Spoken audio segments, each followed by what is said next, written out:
Yo, yo, yo, what's good, fam? What is good, everybody? PNP, Rashad, and Dave.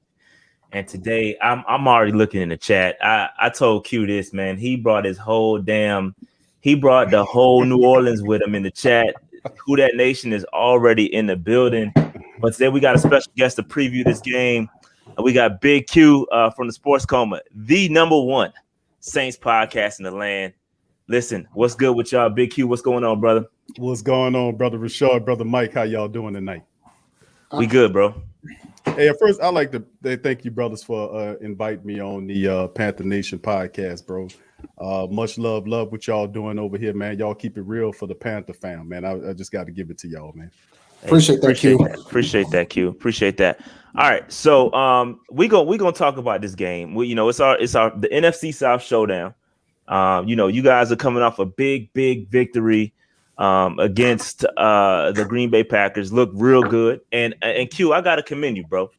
I gotta commend you because we had the NFC South roundtable. We talked about it. It was a lot of BS going on, a lot of shit talking and whatnot. But one of the big takeaways I came away from that was that the Saints gonna be all right. No Drew Brees. The Saints is gonna be all right. And bro, like you kind of prevented me from being like super surprised with this, right? You said that Jameis is gonna be okay, and you guys are gonna be all right without Drew Brees. So I gotta commend you on that.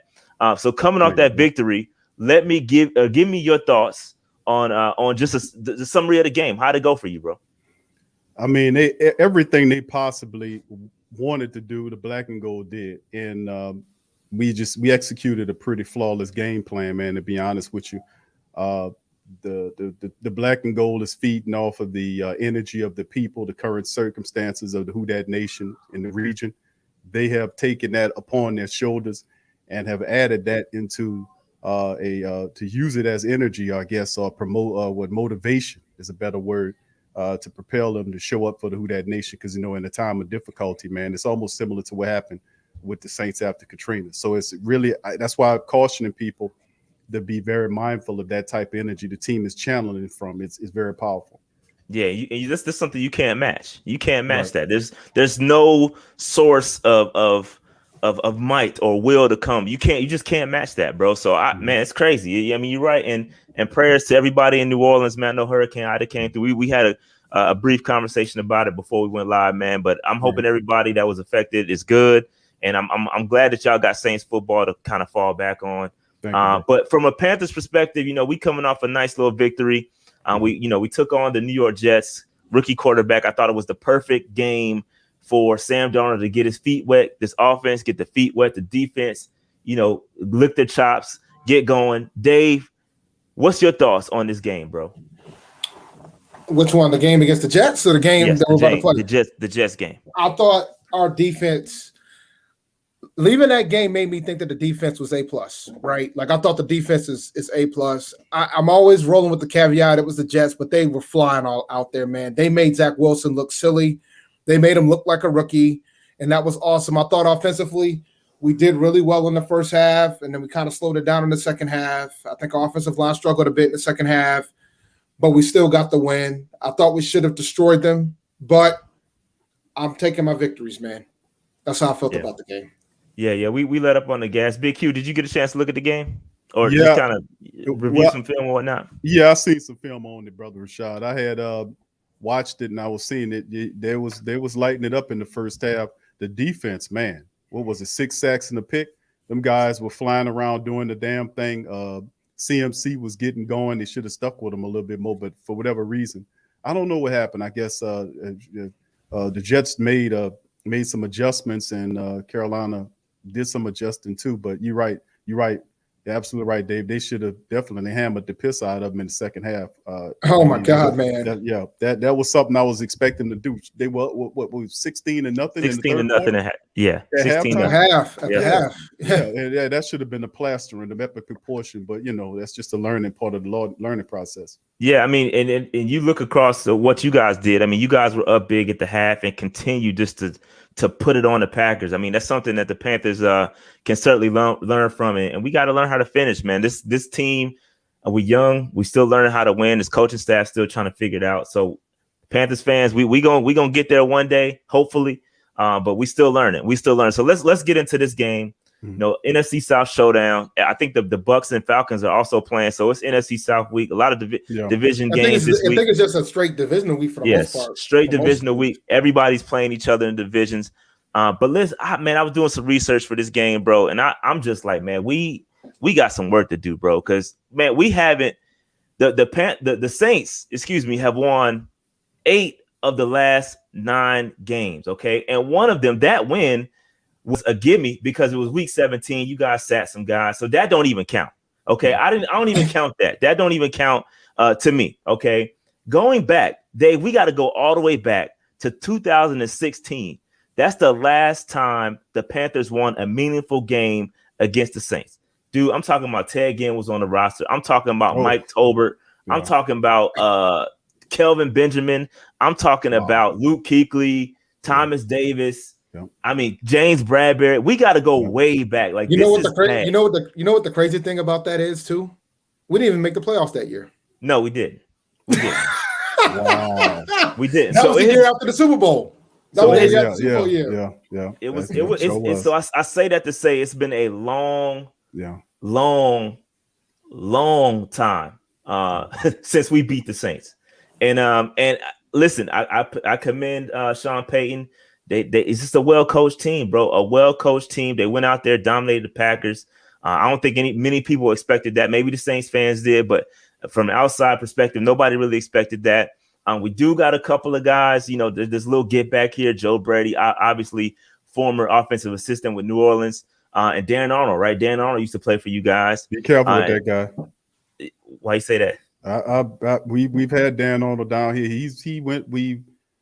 Dan Arnold is a guy, man, that he's a pretty decent tight end. Just be mindful that we had him down here, and just be careful with that guy. That's all I can say. I'm passing on with you guys what a guy passed on to me a year or so, 2 years ago when we signed Jared Cook. He said he told me, he said in the comment, he said, "Hey man, be careful with that guy. He breaks down in the playoffs." That's what the guy told me and what he did in the playoffs. He broke down in the playoffs. So I'm just passing it forward. Dan Arnold in the NFC Championship game, the Saints and the Rams, the infamous no-call game when Roby Coleman runs over Ted Ginn. Not Ted Ginn. What's the kid? Okay, y'all feel it in the chat. Y'all know what I'm talking about. He just got cut again. Lewis, Tommy Lee Lewis. He runs over Tommy Lee Lewis in the matchup. Now, in that same game, Dan Arnold dropped the touchdown pass. Now, he was a rookie in that game, but Coach Payton had some was believing in that kid. Dropped the touchdown pass in the game. He made several mistakes. The rest of the season was dropping stuff in the preseason. So, I mean, he might have gotten better with Arizona because that's where he ended up before he got to you guys. But just keep an eye out on that guy, fellas. I'm just going to that's fair. No, that's fair. Listen, in training camp, they had a real good connection. It was Sam Darnold to Dan Arnold. They was looking nice. Got to the preseason and he just kind of disappeared. Like we haven't seen much of him. Yeah, he's a big target, bro. Yeah, he had one catch, I think 2 catches. I mean, for like 6 yards in the Jets game. So I think they really want to force that connection, but it ain't there like it was in training camp. And obviously, we talking about practice, and this is a game. Right. So it's funny because everybody was trying to convince me that Dan Arnold was going to be a tight end in fantasy. I was like, no, he's not. Right. he has all the. He's a big guy. He can catch the ball. He, decent athletic wise. But my take on Dan Arnold when we had him was it was something missing. It was something missing from him because he had the measurables to be able to be a decent tight end for you. But it's a reason why guys like that's pass catchers. Coach Payton's gonna hang on to those guys. And then big tight ends that can move around and make catches. Coach Payton ain't gonna let you get up out the gym if you're that type of guy. So it's a reason why he in the street. He went to the street and then end up where he got to. So fair enough. I take that. So you guys also have a former Carolina Panther in Chris Hogan. Chris Hogan used to play for us. Had a quick stint that didn't pan out like we thought it would, but it is what it is. Okay, so real quick, man, talk to me about these injuries, right? Because you guys got a lot going on right now. I haven't seen the report today. Yeah. But talk to me who we need to look out for as far as who's playing, who's not playing. COVID impacts? Because there's a lot going on with y'all right now. What's the latest for y'all? Well, right now, a few days ago, we had the issue where, you had a few people that came down with it that, already had the jab or whatever you want to call it.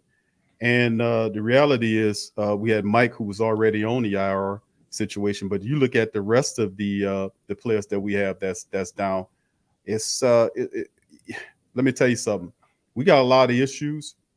But listen, we made some signings that I think kind of helps us out. Quan Alexander, who's a big player next to Demario Davis for us. He was DMP for the second straight game. I'm still looking at that.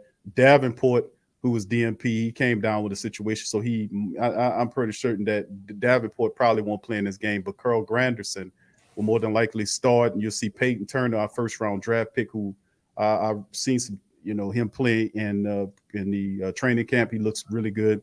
And of course, we have some surprisers there that still come in and help out. And I'm thinking you got two new passing. You're the former Kansas City Chief defensive lineman who's really versatile as well. We got some undrafted guys that you guys probably don't know that's going to cause some problems. Same guy that cause guys that cause problems for the likes of Aaron Rodgers. Chauncey Gardner-Johnson was limited Wednesday, but DMP today got a knee situation. I think he'll be fine. Jeez. And then, of course, you look at McCoy, who probably won't be. He'll be out for a while. Pete Werner, another one of our good rookies, was DMP, and I don't expect to see him. Laddie Daddy, Marshawn Lattimore, is having issues with his knee. He was DMP Wednesday. He was limited today, so that's progress there. And, of course, he had surgery on his thumb, so he had like a chip bone or something in his thumb that he got paid. And they was joking about that he broke his thumb signing that contract. That's how it go. That's how it go, man. Yeah. And then, of course, PJ Williams, our resident handshake coordinator, is also dealing with a back situation. So yeah, we look a little banged up there, but we did add a few pieces in free agency to help us out. We do have some guys on the practice squad that we can bring out that can also help us out. So once again, our mentality has always been next man up. Let's make it happen. Yeah, and I that's the key. And I want Panthers fans to really pump the brakes, right? Because everybody on Twitter, Marshawn Lattimore might not play, Davenport might not play, McCoy out, blah blah blah. And I quickly tweeted, I'm like, yo, this is a team that must be respected. You eat, no matter what happens, they always gonna put that, and because they're so well coached, they can get away with stuff like that. They can sustain injuries and keep it going because they're well coached. And it's a division game. Yeah. Like, it's just anything that brings can it happen. Up, don't it, Dave? It brings it up a notch. Yeah. It's different. Yeah. It is. It's different. Like, I get all the injuries and you saying, oh, yeah, we're going to beat them. And I think prior to the season started, we thought this was going to be a gimme because we were going to see old Jameis. And then we saw 38-3, and I'm like, I don't know about that. Yeah. Yeah, no, I'm guilty, yo. And I'm saying that I'm guilty. Before the season, I picked this to win, but I thought it was going to be close. I mean, this is the comment on both what you brothers are saying about Jameis. That a lot of people felt that way about Jameis Winston, and I think the error in the thinking is they're going back 2 years and they're looking at Tampa Bay Jameis. That's not the same guy that sat behind Drew Brees, first ballot Hall of Famer for a year, and was a third string quarterback for a guy that only had 4 starts in Mr. Taysom Hill. I mean, he sat back for that year and absorbed what Drew was teaching him. And really, Jameis didn't need a lot, just a few keys. And he was able to pick that up. And the LASIK surgery he talked about was a game changer that helped him be able to see a lot better. And he really if y'all want to get a good insight, Rashad and Mike, Dave, what you do is is a Rich Eisen interview, bro, that he did, where Rich Eisen was talking to him about Jameis Winston and the LASIK surgery that gave a really good insight. The mindset and all the dysfunction that he was doing, the Uber car driver stuff and the silly stuff. He got married and everything's serious. Spiritually, he's in tune with himself. All the dysfunction that he had was out of the way. He's focused on football, and he's dangerous, man. He's dangerous. Yeah, and I think it's with James, because I'm a Florida State fan. Well, I don't know about that, but I don't know about that. I don't know if I'm a Florida State fan. I'm a Florida State fan. I'm reevaluating. How you say that? Just throw that out there, pull that back. I'm reevaluating right. Every time I say it don't feel right. I'm reevaluating right now. Jacksonville State will do that to you. So I'm just saying. So I've been watching James for a long time. He dealt with a lot of BS in Tampa, all the coaching changes, all that stuff. And that matters. That matters. You need a guy. You need consistency. You sat behind Drew Brees, like you said, and I think that matters a lot for him. But real quick, before we get into Jameis, because I think that's an important topic. Before we get into Jameis, with our injury report, we did have Taylor Moton show up. He was limited. He was limited along with Daquan Jones.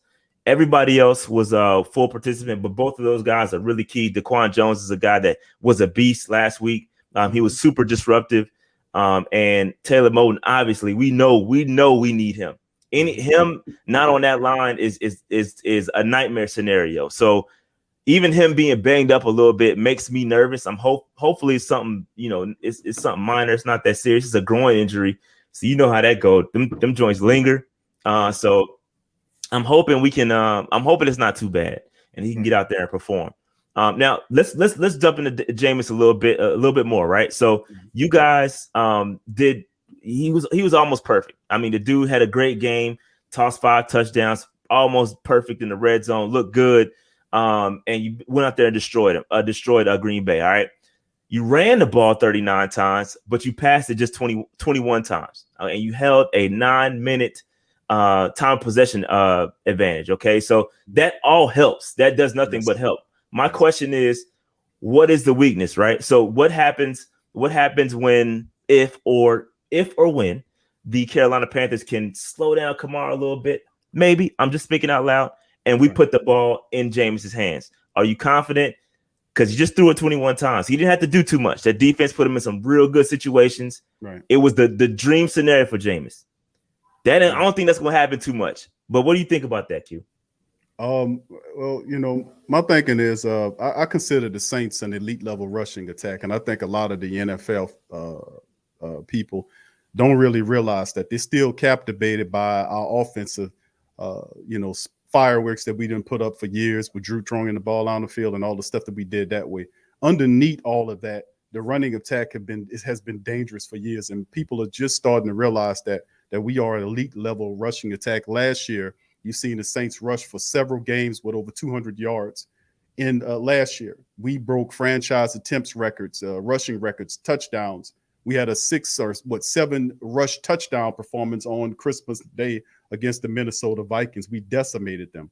And then, of course, with our whole, when we lost some of our key offensive personnel, offensive line speaking, and we were able to put up Teron Armstead. We lost him, and we put in the backup James Hurst, still rushed for 200 yards. The Saints are a dangerous running team, and I think they don't get that yet. The last week against Green Bay Packers, the Saints put up 170 plus yards on the Green Bay Packers that set up the pass for 5 touchdowns. So, I mean, even though we didn't have to throw, it was 148, I believe, on the passing attack, the Saints still put up a chunk of yardage on the ground that set up the pass. So, I mean, the run sets up the pass, and I think that's something that people got to watch out for, bro. That's a fact. And but I'm just going to say this. I'm just going to say this about the Panthers. And again, the Jets, take it for what it's worth. We only allow 45 rushing yards. Okay. I see that. So this is strength. This is strength. And this was not one of our strengths last year. We went out, got Daquan Jones. He has done wonders for the interior. Derek Brown's able to maneuver around. It's allowing Shaq Thompson to be free. Our linebackers are playing. Yeah. So I'm not saying that we're going to dominate. I'm not saying we're going to be able to stop the rushing attack, but I think that's a very, very, very important matchup to watch. Because if we can slow down that rush attack and put the ball in Jameis' hands, I think that's where we can maybe make it a little bit closer. Okay, so I think it's. What's your thoughts on that, Q? Well, I still say Jameis has a handle on the Saints offense going into this thing. We had what we called a competition. They kept calling it a competition, but the reality is I got love for Taysom Hill, but it wasn't no competition. Right. Jameis Winston has over 70 games of NFL experience. He's played a bulk of games in college and also in the pros. Taysom Hill has 4 games of starting NFL experience that happened last year. He went 3-1.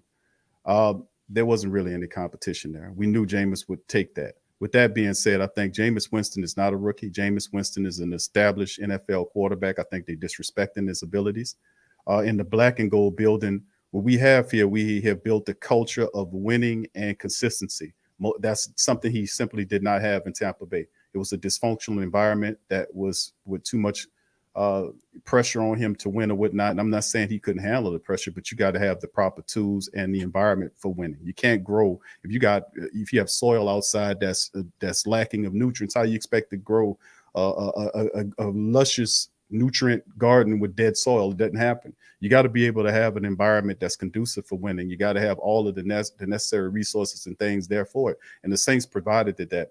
And I keep telling people, Coach Payton, Coach Payton is a quarterback whisperer of sorts, but people got to also understand is that you have weapons there, and it's not just Alvin Kamara or Mike Thomas. The Saints win games without Alvin Kamara, without Mike Thomas. Right. Last year we had several contests with Mike was simply not there. He caught 40-something passes and no touchdown. The Saints still had double-digit wins to get in the playoffs.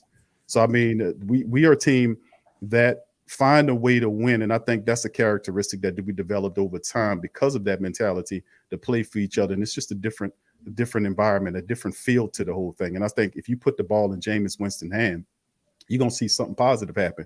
I pointed this out in the live stream, fam. And I pointed this out in the live stream. Jameis Winston had, it seemed like 10 minutes in the pocket. The Saints offense protected them in the pocket. Y'all seen that play? He had 10. He was looking around, going through his progressions. What did Jameis do? Old Jameis would have tried to fit that pass up, and then I called that out and I said, "Family, did y'all see what Jameis did? He had all day to throw that ball. Did he force it downfield to an interception? He looked around, and then threw it toward a wide receiver. I think it was Kamara, out of bounds toward Kamara because he didn't see anything. I said, "Did you see that?" That's what Drew Brees was teaching him. Look, play within yourself. Don't be me, be you. Play within yourself.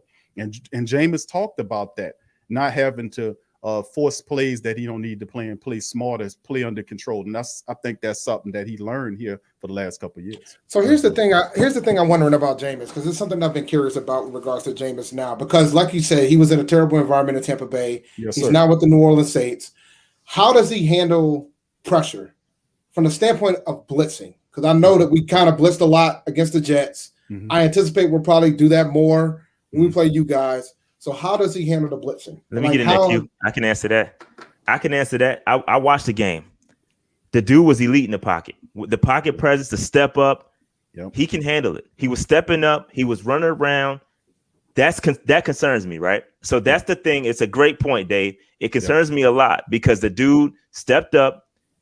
He maneuvered the pocket very well. Very, very well. He ran when he had to, picked up the first downs when he needed to. So he looked good. And that's a concern I have going up against Jameis Winston because we saw that with Zach Wilson last week. How many times we got him 6 times. 6 times. Well, we should have got him like 13 times. Yeah. He got away a lot. And again, I don't know that Jameis is as shifty as Zach is, but I'm concerned about dudes being able to just bring Jameis all the way down. Like Jameis is a big dude. Yeah. And I got some concerns about that, but Q, you can address that. You can finish it off. Well, brother Rashad, I agree with you, bro. I think he steps up, he fills the pocket, and I was doing the live stream. That's what we do. We do the watch parties during the game, and what I was realizing when I was seeing Jameis Winston was his ability to fill the pocket, and I think that's what most quarterbacks who are not good quarterbacks who need to get up to that next level have to be able to. It's almost like it's metaphysical. It's like he was at least a couple of feet from the offensive linemen that were going around him, but his shoulders tensed up, and these guys were nowhere near around him, but the pocket was folding around him. He felt the pocket, and you can see it in his body language. Stepped up in the pocket and delivered a touchdown strike to the likes of Juwan Johnson over 2 outstretched hands of 2 defensive backs. So what I'm saying is to be able to have the wherewithal to know that the pocket is collapsing and then merely step up into the pocket and then have the awareness to stay downfield while all this is going on and then complete a touchdown passes is showing you that he all in his bag now.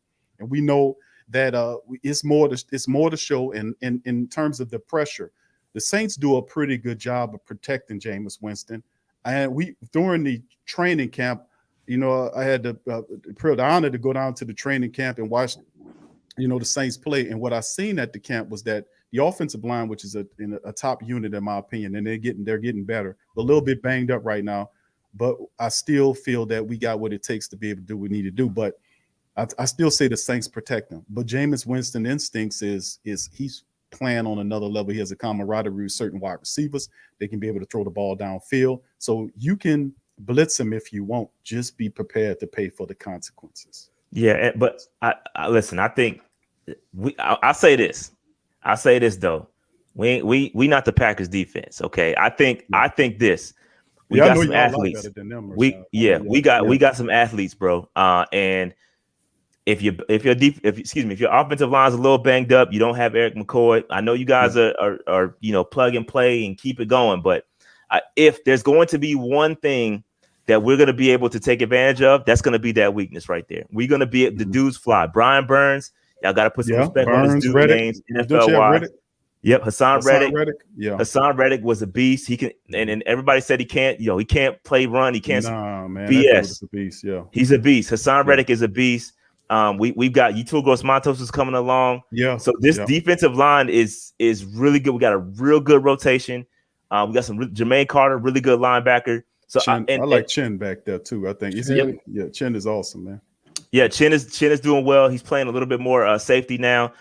He's still coming in. He almost had a sack himself. So this defense is good. This is going to be a really good test for, I think, both sides. Is right. I think it's a good test for the Panthers in that we need to find out if this defense is real or not. Right. And I think the Jets, we knew what the Jets were. We knew we were going to dominate them. Mm-hmm. But this week, that offense is plug and play. You guys are going to be able. You guys did what you did against the Packers. Can we impose our will on that Saints offense? And I don't know. I'm not that. I'm confident, but I'm cautious. I'm cautiously optimistic with our defense going up against that offense. Go ahead, Dave. It's a great test. I'll tell you that right now because we're going to find out whether or not it was just the Jets or not. Right. We're gonna find out on Sunday whether or not it's the Jets or not. Because I already see some of the Saints fans saying it's just the Jets. I know some Panthers fans want to take all the credit, but the reality is the Jets was one of the worst teams in the NFL last year. That hasn't really changed too much. They do have a new coaching staff. I don't want to like completely destroy them, but it's the reality of the fact that the Jets were not a great team in the NFL. And I know there's a margin of error because it is the league, but the Saints are a different animal than the Jets, and it's a division game, so it's going to be interesting to see. So Q, like what's your biggest if you had to pick a concern? I don't know, third down efficiency, something like that. What's your biggest concern going into this game? Whether it be injuries, I don't want to put words in your mouth, but what's your biggest concern?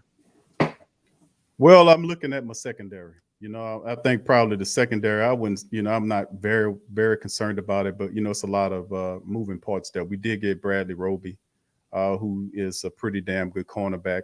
I really like him a lot. We have issues with Chauncey Gardner-Johnson's knee, which I think he'll be fine. In our depth situation, we did we brought in Trufant, who played well in the first game. But I think, overall, we've been through so much, so much, I guess I can say obstructions or whatever you want to call them, blockades, is that it doesn't matter. Whoever need to do what they got to do need to stop up. If you look at it, Mike Thomas is out. A lot of these guys said Saints are not going to win because Drew Brees retired. The Saints are not going to win because Mike Thomas is hurt. Saints aren't going to win because this guy is not there or that guy is not there. But what they fail to understand is that this team is resilient. They super resilient, and it's a next man up mentality. These guys are prepared to play. And no disrespect to you guys, but I think we have the best assistant coaches in the business. I really do. Our defensive line coach, Ryan Nielsen, gets those guys to play. Some guys, and most people don't even know who these guys are, Christian Ringos and all these other guys out here, the Bronsons and all, the Jay Bronsons and all these other guys. These are fantastic players or undrafted guys. The Saints have a gift to take undrafted personnel and turn them into serious contributors. And our team is littered with them, from Deontay Harris to Marquez Callaway to LaJordan Humphrey. These are names that most people don't know, but these guys are making a name for themselves this year. So, I mean, like I said, whether it's offense or defense, we got a chip on our shoulder. It's more we've assumed that underdog role. We're constantly being disrespected, even though we've been pretty challenging in the division for the last 4 years. We know Carolina did this thing where they won. How many times was it, Rashad? When y'all won it 2 straight years or three years in a row?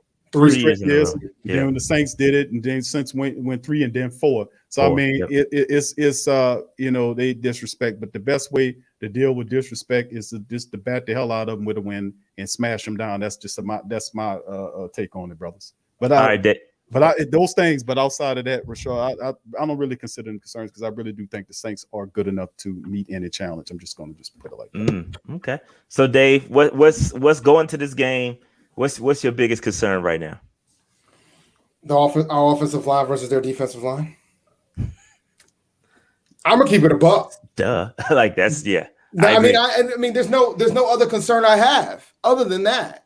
Like I understand that the Saints is kind of injured on the secondary end, but they'll be fine if their defensive line can get on our ass. Like we complained about the offensive line last week, and now we're gonna go up against a bigger challenge this week. Is what ultimately boils down to.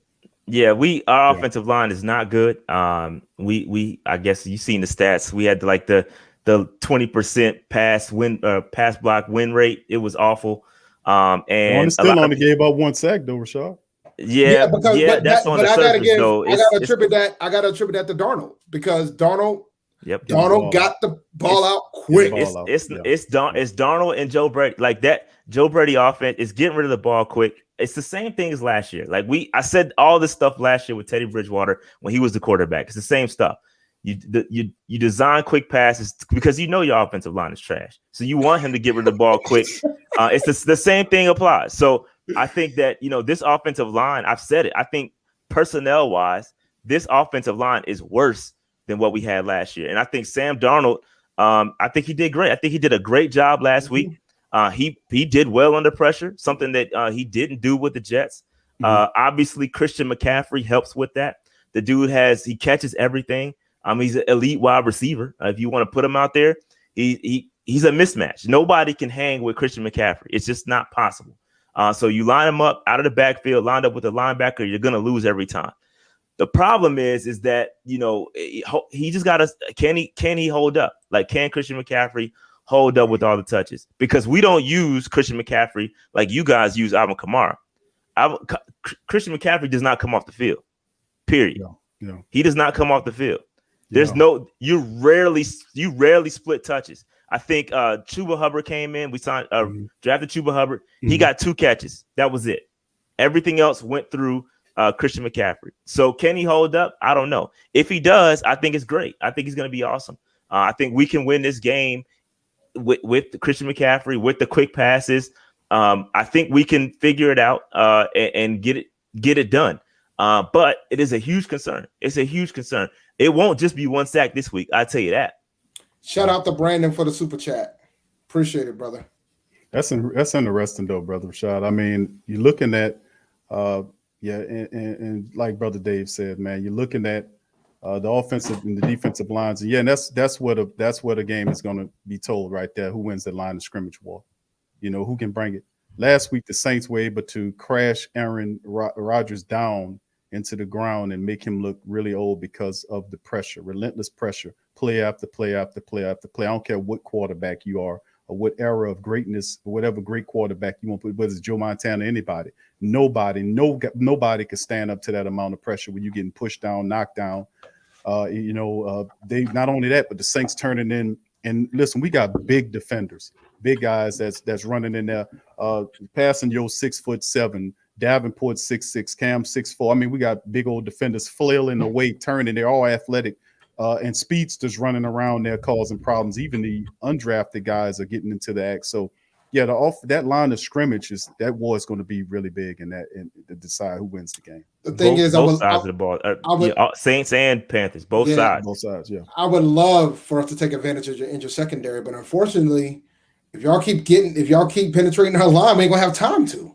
Bro, let me tell you something. I'm about and Brother Rashad, you asked about who we got to look out for the Saints.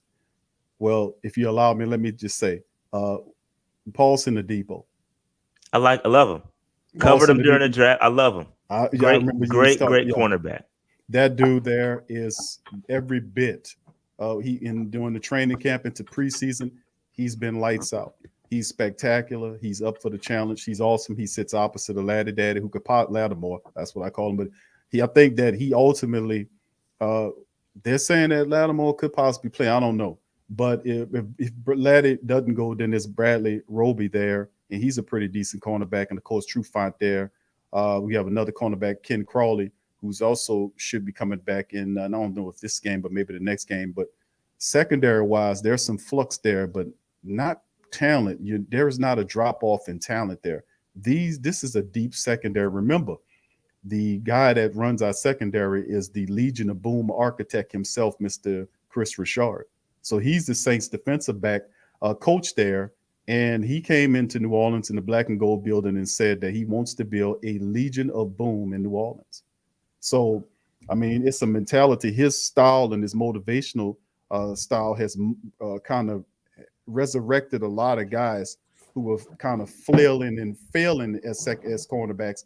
And he brings a lot to the secondary, to this team, to the Saints defense, period. Yeah. Dave, this show is going to be sponsored by MyBookie.ag. So Dave, can you hit us with a little bit of sponsor love? Absolutely, man. The NFL is back in action, and so is winning season at MyBookie. With over $500,000 in contest prize money, winning season makes the big games better and the victories even sweeter. So you can head to MyBookie.ag and choose from a variety of boosts, contests, and promotions up for grabs, highlighted by the crown jewel of winning season, the famed MyBookie Super Contest. It only costs $10 to enter. You pick 5 games against the spread each week. Each win earns you a point, and each point gets you closer to the grand prize. If you missed out on week 1, don't even sweat it because entries are still open, and all it takes is one solid week to get you back in the mix. Don't just take my word for it. Join now and start your winning season with MyBookie today.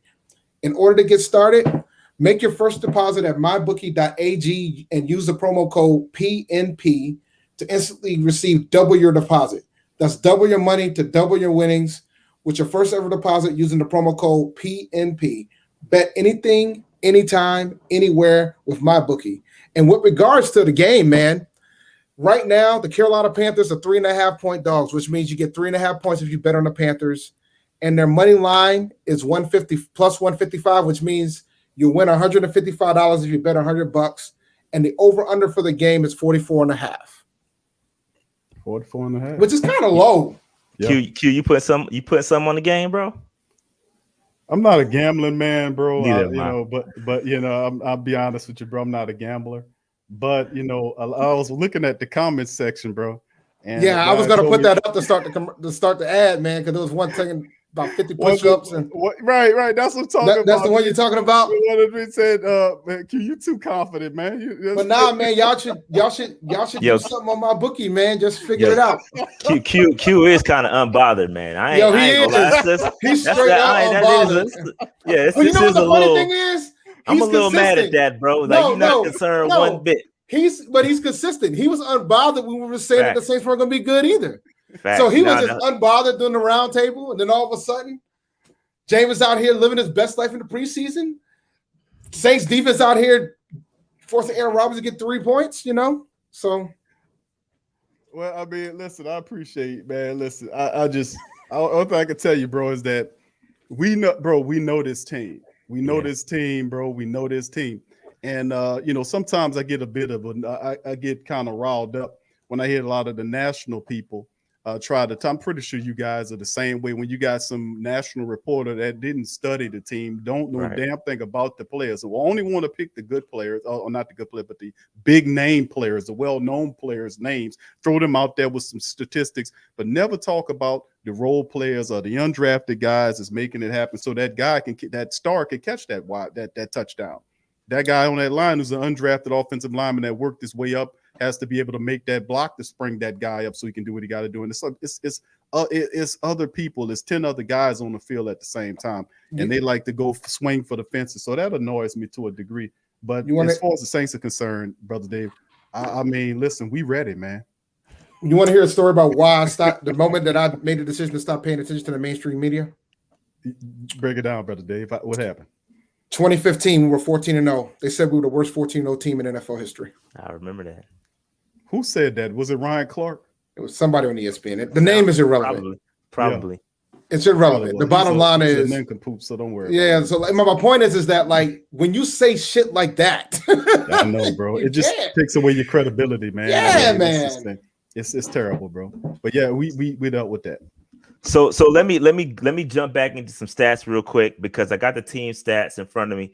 There's a couple things that pop out to me, and I got a concern. There's one I have a really huge concern about, and that's third down efficiency. Mm-hmm. Something that the Panthers have not been good at going back to last year. It continued through the preseason and continued through week 1. We ranked 25th in the league in third down efficiency. Mm-hmm. There's a team that ranks first in defending third down, and that's the Saints. Yeah, that's the Saints. So and I always talk about it. It's the game within the game, right? All these statistics, red zone efficiency, third down efficiency, all that stuff is the game inside of the game. Okay, you can look at that. I do it every Monday after the game. We do a triage. We break down the game inside of the game, and we show it. You can see it. You can see it. And if that does not improve in this game, we're not going to win. If this does not get over 50%, at least 50%, then we will lose this game. Mark my words. It has to be better. You cannot continue to give the Saints possessions by getting stopped on third down. You have to sustain drives. You have to be better. You have to score when you get in the red zone, right? We were 25% in the red zone last week. We have to score in the red. You can't blame Joe Brady. I see a lot of people talking about, it's Joe Brady. His play calling was trash. Not the case. Go look at the film. It's pure execution. They got to do better. They got to do better. Okay, I know I blamed Joe Brady a lot last year. I got on him. But this game against the Jets, it wasn't it. We got to be better there. So, Q, I want your thoughts on that. Is there any concerns there on your side of the football, or talk to me about it? Well, I mean,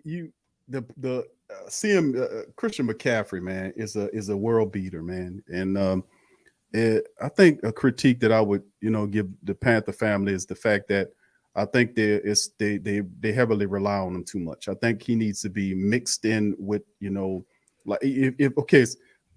Joe Brady is a disciple of Coach Payton. I mean, he was there with Coach Payton there. He took that system, went to college and had great success there, which earned him the role where Matt Rule was able to pick him up, making him offensive coordinator in the NFL. He has a good scheme. It's his spin on Coach Payton, but I think that he's still kind of working that thing. I mean, to be honest, Joe Brady has a rocket on his back, man. Once he went there and he became the passing game coordinator, it just took off. And I still think he's figuring it out. So it's not a exact thing, because the over reliance on Christian. Alvin Kamara and Christian McCaffrey styles are very similar. They both impactful, very dangerous wide receiver running backs. You put them in space, they'll kill you. They just world beaters. But my thing when I was seeing them, I was like, man, it's a little bit they relying too heavily on the man. You know what I'm saying? Take them out of the game. You see Coach Payton operating various packages, running in Tony Jones Jr., another one of them undrafted guys I told you about. And he moves them in, moves them out. He got packages and guys staying fresh. You see, they were hammering a Green Bay where Kamara comes in, and they put Tony Jones. He stays in for 2 series and hammers the hell out you. Then here come Alvin Kamara back to the game. Like, what the hell is going on? You can see Green Bay standing up there. They defenders looking, their eyes bucking, they breathing heavily. So I mean, it's like giving your personnel an opportunity to get rested gives them an opportunity to be even more successful. I think a lot of time McCaffrey is being overused to a degree, and his ability to operate in space is something that can definitely hurt you. I think with the Saints defense, I'm not going to say you can stop McCaffrey, because that'll be insane to say that you can stop McCaffrey, almost like somebody telling me you can stop Alvin Kamara doing the same thing. You can slow him down to a degree, but I don't think you'll stop him. I think the key to us getting to get the win over Carolina is the fact that we get pressure on Darnold and see how he handles that. Let's see how Darnold handles that. And I think Dennis Allen will use selective blitzes to make that happen. And they're going to come with all kinds of stuff very similar to what they did with Green Bay, getting a push with Froer and dropping everybody else into coverage and covering up them passing lanes best way we can, and doing our best to kind of keep Christian McCaffrey from making too many big plays. But I would have to say, I think it's the overusage of Christian McCaffrey degree. You got to be able to get other guys involved because Chuba Hubbard is another Y'all got a bunch of good weapons that I really like. DJ Moore and all these guys and Anderson. Man, these some talented players, man. I mean, but like I said, I think that's just my critique on it, Brother Shaq. Yeah, no, we signed Royce Freeman too. So Royce Freeman's still coming up to speed. And so we may see him. I don't know. They may sprinkle it in. Maybe they was holding it in the tuck. For you guys, I don't know, but I agree, man. I agree with everything you said, and it's a shame that we got Panthers fans that don't realize that thing. We love Christian McCaffrey. I love him, but he's just utilized too much. And I agree with this. I've been saying it for years, and so again, man. I see everybody. I'll say the same thing I said on Monday. That Jets game was the first game that Christian McCaffrey won as a starter since 2018. He didn't win a game as a starter last year. No, 2019, excuse me. He didn't win a game as a starter in 2020. Yeah, too much goes through him. You key on it, and then that's the whole offense is done. That's it. Real quick, I just want to say one thing because I see a lot of people in the chat. Listen, I would love to come up here and be able to talk shit. Okay, I would love to be able to come up here and be like, man, we about to whoop their ass, and be able to talk shit to Big Q, but I can't. I mean, we have not won a meaningful game against the Saints since 2016. I cannot come up here and talk my talk because I would love to. But I just can't. I mean, I keep it real. I always keep it a buck. Panthers fans know. I mean, I'm always gonna keep it real. I'm not gonna sugarcoat nothing. I tell it like it is. Either you like it or you don't. I'll be right more than half the time. Nobody wants to give me credit for it, but I'll be right a lot, even though I'll be talking a lot of BS sometimes. Like it sounds like BS to y'all. I'm probably more right than Rashad, and I'm right a lot. So it ultimately boils down to we're going to be reminded on Sunday whether or not it was just a Jets or not. Right. That's what it boils down to for me. Yep. I think we can win this game. I really do. I honestly think we can win this game. But if we have a clunker and we stink an egg, you guys have to be talking to me about, oh man, we look so great against the Jets, because I don't want to hear it. Right. I don't want to hear it. Yeah. Because now we got a team that's legit. Y'all talking about, oh well, Jameis is Jameis, and then Jameis out here being super efficient. I don't want to hear it. Dave, I'm gonna tell you, if people are still thinking like that, I keep telling them the same thing.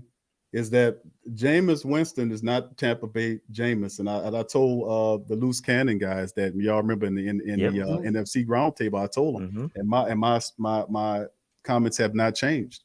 I still say the same thing: is that when they drafted Jameis, they were looking to be saved because they were a bad franchise. In New Orleans, Jameis came to New Orleans to be saved. It's a big difference. He came, he had most of the keys when he came.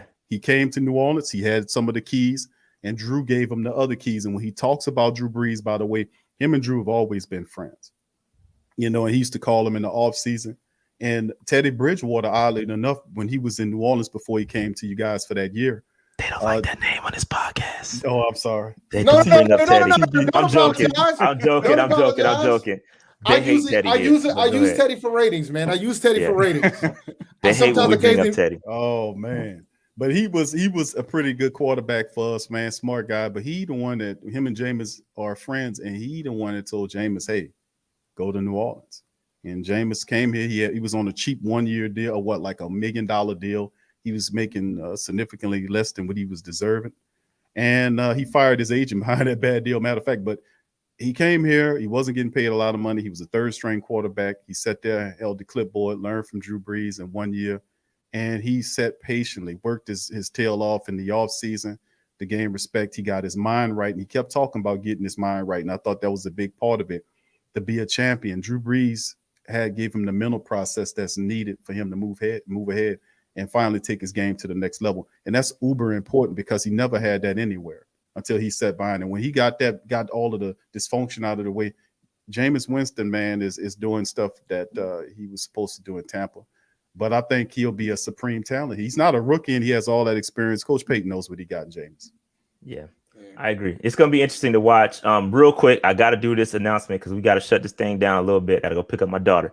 But I do want to give away two tickets to the game this Sunday. Okay, I'm giving away 2 of them things. All right. So in the chat, if you can go to the game, this is gonna be for my Panthers fans. I'm not gonna fill the stadium with Saints fans. All right. So if you a Panthers fan, in the chat, at home, Rashad. Yeah, but we have a lot of people. Trust me, we have a lot of people come to take over. But in the chat, let me get a hashtag keep pounding in the chat, and I'm gonna pick 2 people to come watch the game. I'm going to the game. I won't be sitting near these seats, but I'll be in the game. So hashtag keep pounding in the chat. And while that's going on, Q, let me get your final thoughts.